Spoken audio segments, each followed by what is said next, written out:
부자들이 서울 재건축 단지를 사모으고 있습니다.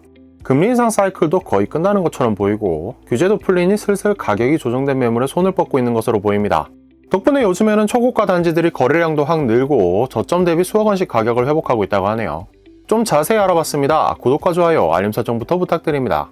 최근 압구정에서는 신고가가 속출하고 있습니다. 2월에는 현대 6차 전용 157제곱미터가 전고점 대비 3억 원은 58억으로 거래되어 신고가를 찍더니 3월에는 현대 7차 전용 196제곱미터가 2021년 실거래가인 62억 원으로 거래되며 건재함을 과시했습니다. 비단 압구정만의 일은 아닙니다. 서쪽 목동에서도 활발하게 거래가 발생하고 있죠. 신정동 목동 14단지는 3월에 전용 55제곱미터는 10억 7,900만원, 전용 108제곱미터는 18억 3천만원으로 거래됐습니다. 한두 달 사이에 근 1억 원씩은 가격이 회복되었습니다. 동쪽으로는 잠실주공 5단지를 넘어 올림픽 선수 기자촌까지, 남쪽으로는 대치동 음마도 가격을 순조롭게 회복하고 있는 중입니다. 상징성이든 가격이든 서울 재건축 시장을 대표하는 단지들의 수요가 일제히 몰리고 있는 것입니다. 실제로 국토부 실거래가 시스템 자료에 따르면 올해 1분기 서울에서 거래된 아파트 5채 중에 한 채는 노후 재건축 단지인 것으로 나타났습니다. 전체 6,829채의 매매 거래 중에 1,251채가 준공 30년이 넘은 단지였죠. 전체 매매 거래 중에 노후 단지 거래 비중이 이렇게나 높아진 건 3년 사이 처음 있는 일입니다. 가장 높았을 때도 2021년 1분기에 16.98%를 기록했고 이후로는 12%대까지 떨어져 왔죠. 준공 30년 미만 단지들은 실수요라도 있지만 노후 단지들은 보통 재건축을 기대하는 투자 대상이라 수요가 더 쪼그라들었던 건데요. 최근 들어 투자자들이 재건축 시장으로 귀환하기 시작하면서 거래 비중이 확 늘어난 것으로 해석됩니다. 특히 최근에는 부자들이 앞서서 움직이고 있는 기색이 강합니다. 소위 영끌족이 시장에 우르르 진입했던 2020년과는 다른 흐름이 관측되고 있습니다. 지역별 추이부터 다릅니다. 2020년 상반기에는 노원구 4개동의 인기가 대단했죠. 노원구 분기별 거래량이 1,000건을 돌파하기도 했었는데요.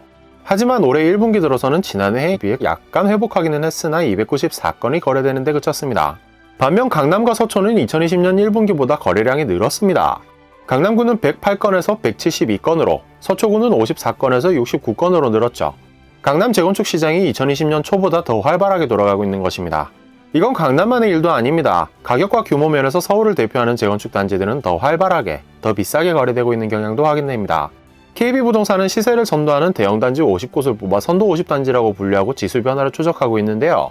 여기에는 압구정 현대를 비롯한 서울의 초고가 재건축 단지 19곳이 포함되어 있습니다.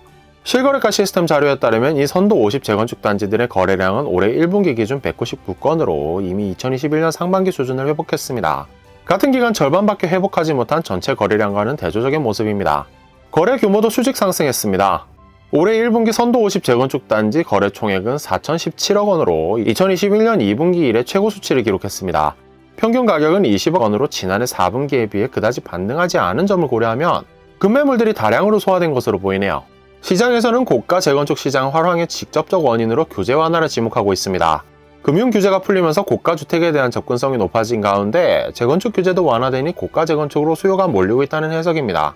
특히 결정적인 건 주담대 관련 규제 완화입니다. 지난해 12월부터 투기지역 및 투기과열지구 내에서도 시가 15억 원 초과 아파트의 주택담보대출이 허용되었고 3월부터는 다주택자나 임대매매 사업자에게도 주담대의 문이 열렸습니다. 재건축 대목 중 하나인 안전진단 기준도 대폭 완화됐습니다. 평가 항목 중 구조안전성 비중이 큰 폭으로 낮아져서 아직 골조가 상대적으로 튼튼하더라도 재건축을 할 길이 열렸고 2차 안전진단을 받아야 하는 범위도 크게 축소시켜 재건축 진입 장벽이 크게 낮아졌죠. 이런 가운데 미국이 베이비 스텝을 밟으면서 금리 인상폭을 조절하고 있고 한국은행은 2차례 금리를 동결하면서 사실상 기축 종료를 선언했으니 바닥을 쳤다고 판단한 투자자들이 공격적인 행보를 보이고 있는 것으로 풀이됩니다.